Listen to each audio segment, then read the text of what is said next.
Hello YouTube, this is Tom Snowy 737 bringing you another video. I don't know how long it's been since the last video, but today I just thought I've been progressing with the airport. I thought I'd best do some kind of update just to keep you guys updated, and let you know what's going off really. Things are looking very promising with the airport. All the markings are pretty much done. You're probably looking at it thinking, well, it's quite fresh.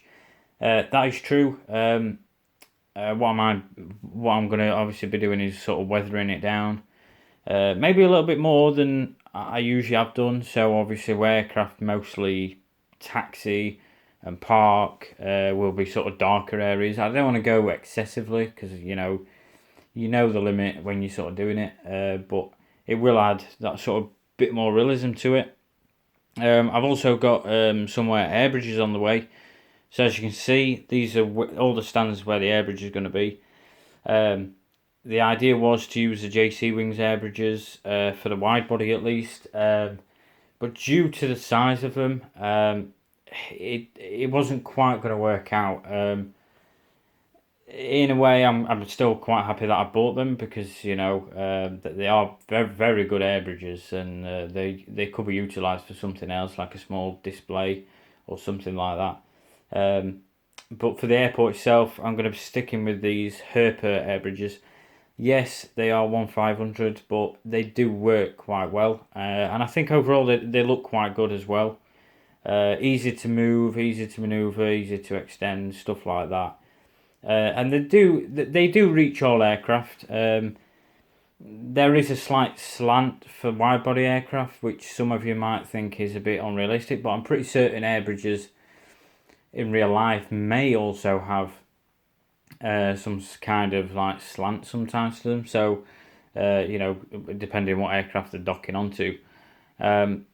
So there's a bit of a flaw that way, but for me it doesn't really matter. I think generally speaking, you're not going to notice anyway.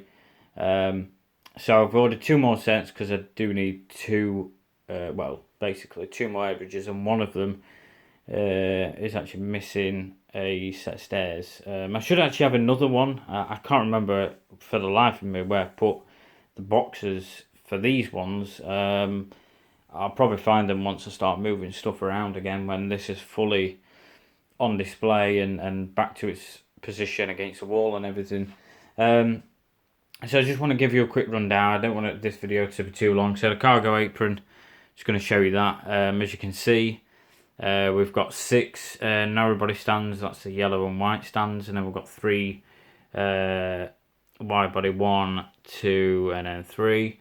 So that could be for any wide body aircraft basically can be accommodated there. This section here, I've got to sort of actually draw that out a little bit. That's going to be sort of like a small hangar again, a bit like the 1/500 airport. A little hangar, sort of general aviation area, and to get to that you will be using this main taxiway for the cargo apron. That's the best way I can do it. Then obviously, got all the runway markings, done runway markings, holding points, everything like that. It's all looking quite good if I do say so myself. Obviously the next stage will be to add the grass as well, but I do want to weather that before the grass comes, which should be the next day or two, but I'll be back at work Wednesday, so you're talking maybe in the next week or two, it might be complete. But I'll keep you guys updated if anything changes. Then obviously we've got the main stands here, 4 wide body stands, so we've got 3 up to like your general wide body aircraft, and this one in particular, this one here, will be utilised for A380s. And that's another downside for the air bridges as well. It's very rare you see an A380 using like a single dock air bridge. But that's the way it's going to be with my airport. So, you've got to make like some sort of sacrifices along the way. Then we've got all the narrow body stands, which all the markings are pretty much done. I quite like how it's turned out, to be fair, with the markings. Obviously, once all the aircraft GSE are look quite realistic, or should do. And then I've got these stands here. These two have got like some sort of loop system. These are going to be utilised for Saab 340s.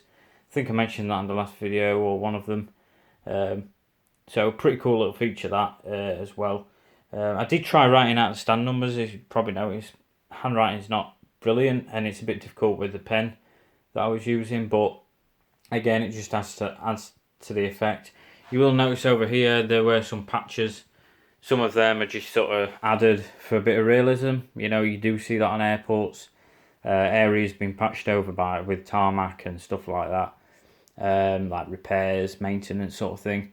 Some are genuine mistakes that I've made. There's a couple more, I think, around this section that I need to sort of look into.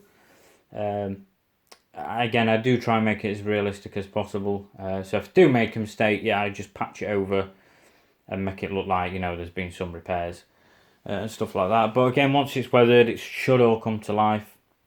And obviously, once I've done that and added the grass, of course, that's when I'll move everything around again, put this against the wall, against the backdrop, and then we can commence starting doing proper airport updates, like schedule updates, and I can take photos for my Facebook page and other forums as well, other Facebook pages.